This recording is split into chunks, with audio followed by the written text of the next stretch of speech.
Alors, bonjour Harold, est-ce que tu pourrais nous donner quelques informations sur toi? Qu'est-ce que tu fais exactement dans la vie? Eh bien, bonjour Frédéric.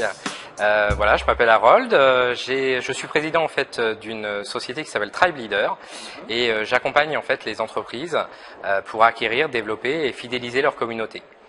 Donc ce que je dis, spécialiste des médias sociaux, des relations avec les humains, donc de pouvoir entamer une conversation, engager la conversation. exactement, exactement. En fait, créer de la relation et faire en sorte qu'effectivement cette relation, en même temps, elle puisse être productive pour les entreprises, c'est-à-dire qu'elle soit génératrice de prospects et de clients.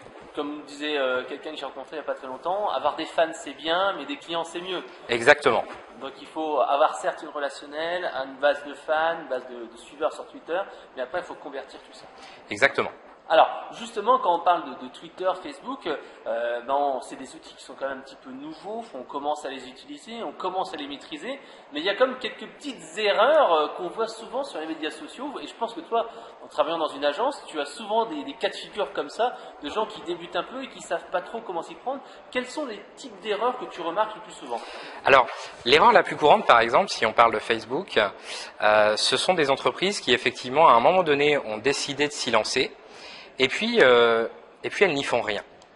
C'est-à-dire qu'il y a une page qui est là, qui est à peine brandée, qui est laissée à l'abandon. Et généralement, c'est le meilleur moyen, entre guillemets, de faire en sorte que sa page ait un mauvais score qui vienne au fur et à mesure, et que le jour où on veut essayer de la déterrer, ce soit beaucoup plus compliqué que prévu. Ouais, il n'y a pas d'interaction, il n'y a pas d'échange, la communauté n'existe pas en fait, il y a peut-être quelques gens qui ont été fans, mais c'est tout quoi. Exactement. Et le pire, c'est que quand il y a des personnes effectivement qui à un moment donné sont devenues fans, ont interagi avec la boîte, et la boîte n'a pas répondu. Ah, ça c'est vrai. Ça c'est horrible. Et en plus, les gens commencent à dire mais qu'est-ce qui se passe? Je crois que c'était la page fan, il n'y a pas de réponse, etc. Ouais, exactement. C'est-à-dire que de quelque chose qui devrait être là effectivement pour créer de la relation, créer du lien, on se trouve avec une véritable source d'insatisfaction. Ça c'est la première erreur. Si on y va, il faut y aller en se donnant des moyens de pouvoir justement suivre, répondre aux personnes qui vont engager en fait la page en elle-même en posant des questions ou en interagissant avec les actualités. Et ça, c'est primordial. Alors, donc ça c'était la première chose, donc avoir aussi une stratégie éditoriale. Qu'est-ce que tu conseilles à tes clients? Comment ils font pour trouver du contenu? Alors, est-ce qu'il faut créer du contenu spécifique pour Twitter, Facebook? Comment tu travailles exactement?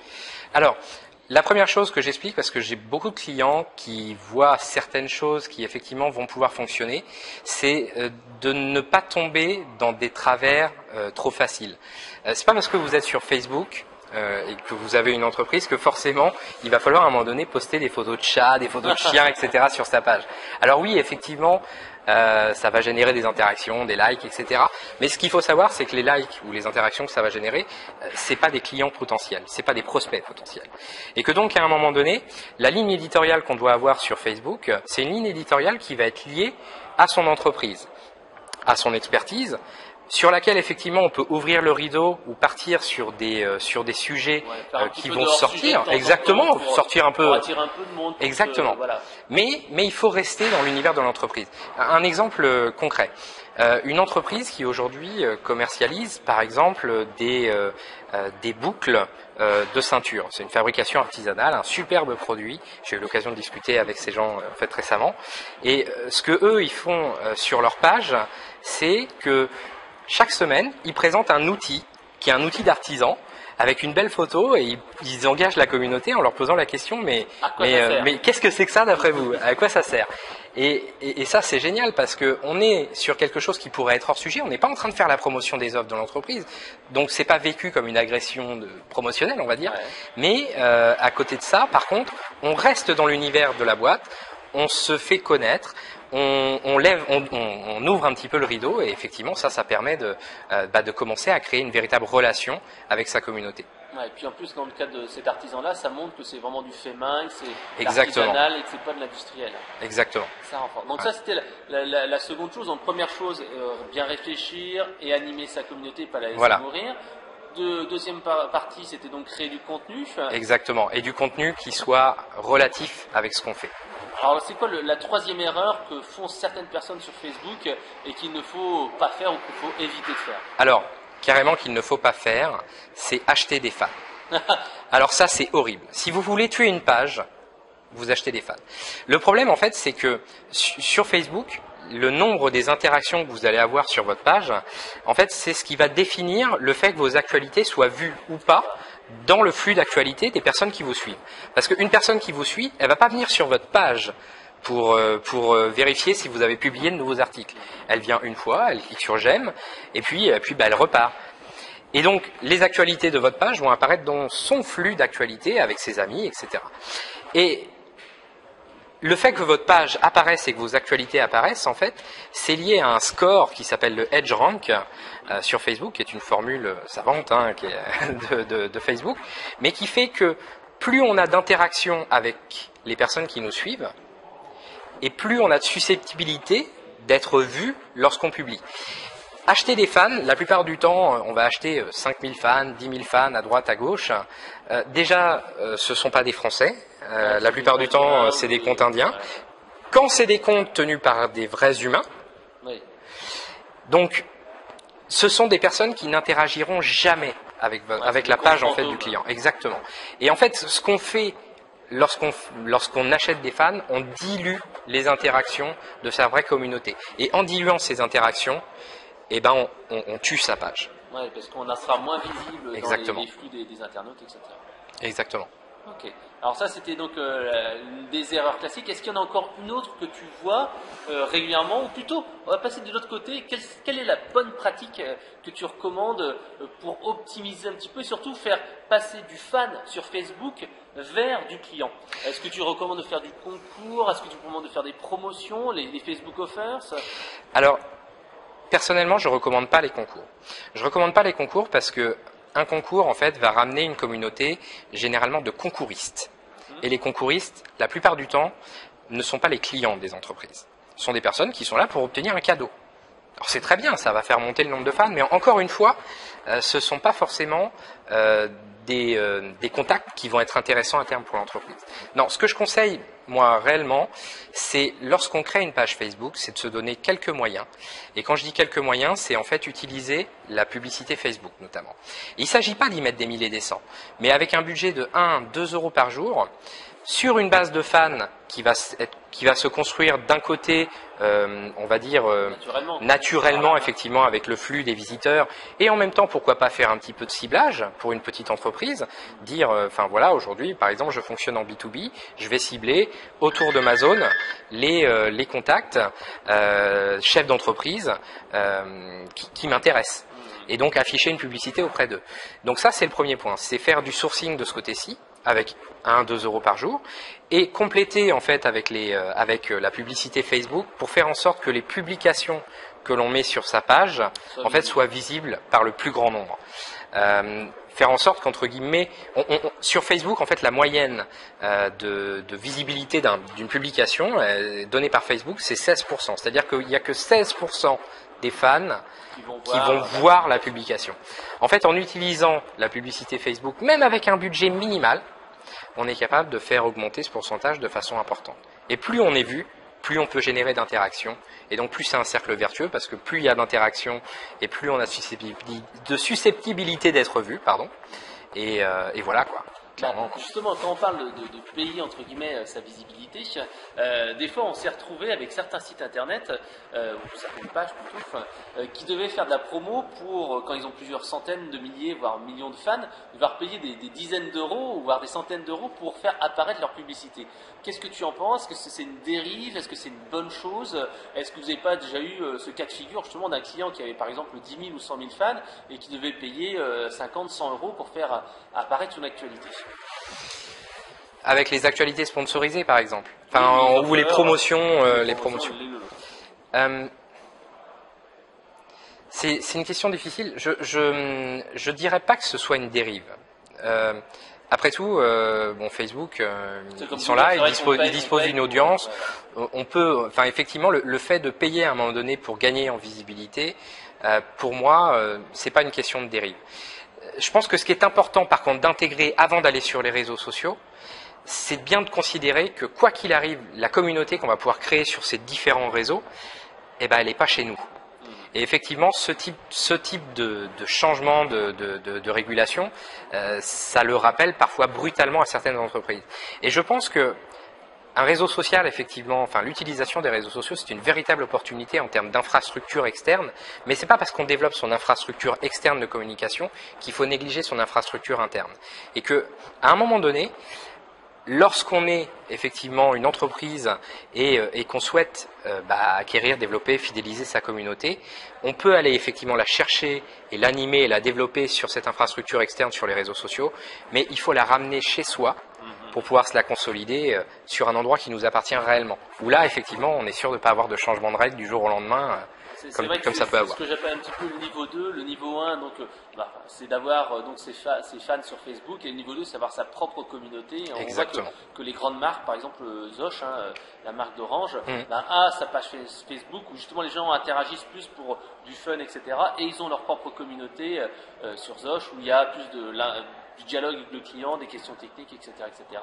Et même la plupart des gens qui ont des interactions importantes ont un forum interne où ils peuvent booster en fait leur propre référencement, parce que c'est vrai que Facebook c'est bien, mais c'est à l'extérieur de son site web. Ben, on n'est pas chez soi, clairement. Alors là, on a parlé beaucoup de Facebook. Qu'est-ce que tu penses en fait des autres outils, en particulier Twitter, les blogs? Est-ce que les blogs sont morts? Est-ce qu'ils ont été remplacés par Facebook?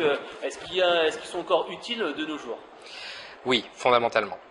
Pour moi, comment dirais-je, le blog, on va dire que c'est le premier échelon pour construire une communauté interne. C'est le premier échelon d'une infrastructure. Alors c'est l'échelon effectivement où les interactions vont peut-être être les moins fortes entre guillemets, puisque bon, elles ne peuvent arriver que dans le cadre des commentaires. Mais un blog, c'est une véritable opportunité de pouvoir communiquer avec un ton de proximité, moins formel qu'un site d'entreprise. On est obligé d'avoir quand même quelque chose de carré. Là, on peut sortir un petit peu du cadre. Exactement. Un peu plus familier. Et donc, ça permet de se rapprocher et de commencer à créer effectivement une relation. Et une relation sur laquelle peut y avoir de la communication, c'est-à-dire dans les deux sens, puisqu'il y a les commentaires qui sont là. Et donc ça, c'est particulièrement intéressant. Après, lorsqu'on parle de Twitter, je dirais que Twitter est doublement intéressant. Doublement intéressant, déjà par son historique. C'est-à-dire que personnellement, moi je considérais Twitter plus comme un média social que comme un réseau social. Mais aujourd'hui, Twitter, c'est une formidable caisse de résonance en fait pour communiquer pour les entreprises. À partir du moment où on a, on va dire, des followers qui vont être dans notre cible, à partir du moment où on a une audience effectivement qui va correspondre à des personnes qui sont réellement intéressées par ce que l'on fait et pas seulement entre guillemets du nombre. Encore une fois, peut y avoir le risque à un moment donné d'aller acheter des followers 10 000, 20 000. Voilà, c'est ce qui ne sert à rien. Quelque part sur Twitter, l'information va vite, l'information peut se diffuser rapidement. Par exemple, aujourd'hui, moi j'ai commencé un recrutement sur Tribe Leader, sur ma société, et donc voilà, je me sers de Twitter pour arriver à diffuser l'offre, et puis de Facebook où je demande effectivement à ce qu'on puisse partager. Les gens qui te répondront, c'est des gens qui sont déjà sensibles aux nouvelles technologies. Exactement. Et je disais Twitter doublement intéressant, et ça c'est particulièrement intéressant pour demain. C'est-à-dire que si on regarde l'âge moyen, en fait ces 2 dernières années, l'âge moyen sur Facebook a augmenté de 3 ans, alors que l'âge moyen en fait sur Twitter, il a diminué de 2 ans. Si on regarde en fait la génération C, celle qui suit la génération Y, C pour communication, connectivité, enfin voilà. Là, en fait, les jeunes de moins de 20 ans aujourd'hui, cette génération se retrouve de plus en plus sur Twitter et de moins en moins sur Facebook. Et je pense que pour les entreprises, il est important d'avoir la capacité d'avoir un coup d'avance et de se positionner en fait sur ce réseau qui certainement va avoir plus d'importance pour cette génération C qui aujourd'hui est encore à l'école, mais qui demain potentiellement va commencer à rechercher de nouveaux produits et consommer. Et voilà. Mais ok, dans quelques années, Twitter, ça deviendra peut-être l'outil privilégié pour les ados, etc. Mais actuellement, est-ce que c'est pas un peu trop élitiste? Est-ce que sur Twitter, on trouvera surtout des journalistes, des fans de high-tech, des blogueurs, et on trouvera pas Madame Michu, par exemple, ou la femme du président? En ce qui concerne la femme du président, elle est dessus. Mais en ce qui concerne Twitter, effectivement, il y a un positionnement qui est plus média social aujourd'hui que réseau social. Et effectivement, on va y retrouver des journalistes, des influenceurs, des blogueurs. Néanmoins, c'est un excellent réseau en fait pour rentrer en relation. Il y a une phrase que j'apprécie beaucoup qui dit que Facebook, c'est pour les gens qu'on a connus, c'est pour nos anciennes relations, nos amis, notre famille. LinkedIn Viadeo, par exemple, ça va être pour les gens qu'on connaît aujourd'hui, c'est notre environnement de travail. Et Twitter, c'est pour les gens qu'on veut connaître. Ouais, qu'on ne connaît pas encore. Exactement. C'est un formidable outil pour rentrer en relation. Enfin, je veux dire,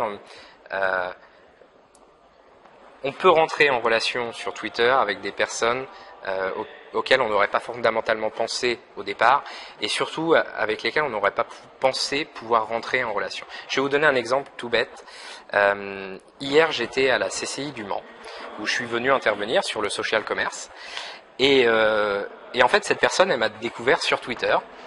On a échangé 2 messages. Et voilà, ça s'est fait comme ça, et derrière, effectivement, après quelques échanges de mails, sur Facebook, des réseaux qui sont souvent différents. Ouais, exactement, qui sont pas des sur Facebook, on a souvent des réseaux personnels qui vont être des réseaux de proximité, de travail, d'amis ou de passion parfois aussi. Mais effectivement, Twitter, cette personne cherchait un intervenant sur ce sujet-ci. Et puis il s'avérait qu'effectivement voilà les derniers tweets, etc. Qui avaient été faits, il y en avait un de moi, il a été voir le site, il m'a contacté, on a échangé, voilà quoi, ça s'est fait comme ça. Donc peut-être un peu enfin je dirais pas élitiste. Ça donne plus de élitiste pour l'instant parce que tout le monde dit que l'ergonomie est toujours complexe, et le principe de dire j'envoie un SMS mais que tout le monde peut voir et que j'envoie à tout le monde mais en même temps à personne, c'est un concept qui est encore un petit peu difficile à comprendre. Alors, il est difficile à comprendre, mais il y a un gros avantage sur Twitter. C'est la bienveillance qu'ont les médias, les médias traditionnels, notamment la télé, en fait, vis-à-vis de ce réseau par rapport à Facebook. Lorsqu'on nous parle de Facebook à la télé, c'est pour nous rappeler attention, danger, il y a encore un jeune avec 5000 amis qui ont débarqué à son anniversaire ou des choses comme ça, ou alors on nous parle d'un hypothétique bug qui a jamais existé. Enfin bon, voilà, clairement, il y a pas un regard bienveillant. Par contre, vous regardez n'importe quelle émission de télé aujourd'hui, télé-réalité ou peu importe, vous avez un hashtag Twitter. Ouais. Et je pense que ces médias, en fait, sont en train de jouer un rôle dans la démocratisation de Twitter. Alors malheureusement, pour des règles, on va dire, de publicité, ils n'ont pas le droit de citer Twitter en tant que tel. Mais regardez les émissions, vous avez le hashtag, vous avez, quand on dit le hashtag, c'est le dièse avec le code en fait qui va correspondre à cette émission et qui permet d'interagir et intervenir, puis continuer la discussion en fait sur les réseaux. Voilà. D'accord, ok. Alors, merci pour toutes ces infos. Si on veut en savoir plus, justement, sur les médias sociaux, on va sur quel blog ou quel site internet? Alors, il y a plusieurs sites qui sont particulièrement intéressants sur le sujet. Déjà, vous avez un site qui s'appelle eMarketinglicious, qui est édité par Isabelle Mathieu, qui est un superbe site, effectivement, pour celui qui veut en connaître davantage sur les réseaux sociaux. Il y a Conseil Marketing, bien entendu. Et puis moi-même, effectivement, j'édite un blog sur Tribe Leader, donc tribeleader.com. Je ne sais pas si tu auras la possibilité de le marquer. Autrement, bien sûr, il y a la vidéo qui est juste ici, sur le t-shirt. Alors, voilà. On peut le voir juste ici. Alors donc, il y a un blog où tu donnes régulièrement des actualités. Exactement, il y a des actualités presque tous les jours sur les réseaux sociaux et sur le marketing web en général. Voilà. D'accord, merci pour toutes ces informations et à très bientôt. Merci à toi, Frédéric.